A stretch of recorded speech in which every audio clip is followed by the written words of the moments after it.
Gautam friend Akhil ఎలక్ట్రీషియన్కి డబ్బులు ఇస్తూ ఉంటే అప్పుడే గౌతమ్ అక్కడికి వస్తాడు.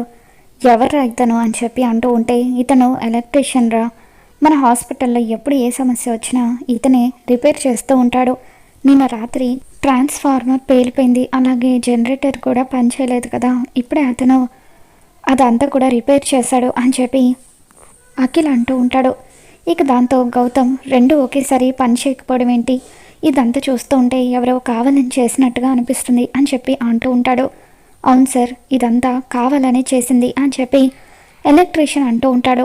చాటుగా ఉండి వాళ్ళ మాటలు అదితి వింటూ ఉంటుంది. టెన్షన్ పడిపోతూ ఉంటుంది.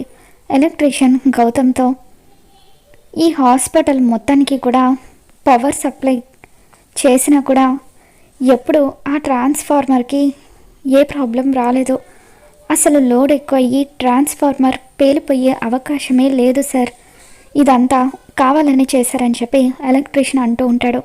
ఇక దాంతో సీసీటీవీ ఫుటేజ్ని చెక్ చేస్తే ఎవరిదంతా చేశారో తెలిసిపోతుందని చెప్పి గౌతమ్ సీసీటీవీ ఫుటేజ్ ఆపరేటర్ దగ్గరికి వెళ్తాడు.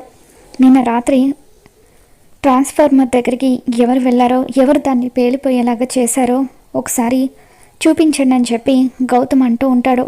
ఇకప్పుడు అదితి ట్రాన్స్ఫార్మర్ దగ్గరికి వెళ్ళి ఒక పెద్ద రాయి తీసుకొని అది పేలిపోయేలాగా చేసిన విషయం సీసీటీవీ ఫుటేజ్లో చూసి గౌతమ్ ఒక్కసారిగా షాక్ అవుతాడు. అహల్య పైన అదితి కుట్ర చేసిందన్న విషయం తెలుసుకున్న గౌతమ్ కోపంతో రగిలిపోతూ ఉంటే, అదితి గౌతమ్కి నిజం తెలిసిపోయిందని చెప్పి టెన్షన్ పడిపోతూ ఉంటుంది. మరి రాబోతున్న ఎపిసోడ్లో ఏం జరగబోతుందో మళ్ళీ మన ఛానల్లో తెలుసుకుందాం. ఈ వీడియో మీకు నచ్చినట్లయితే తప్పకుండా లైక్ చేయండి.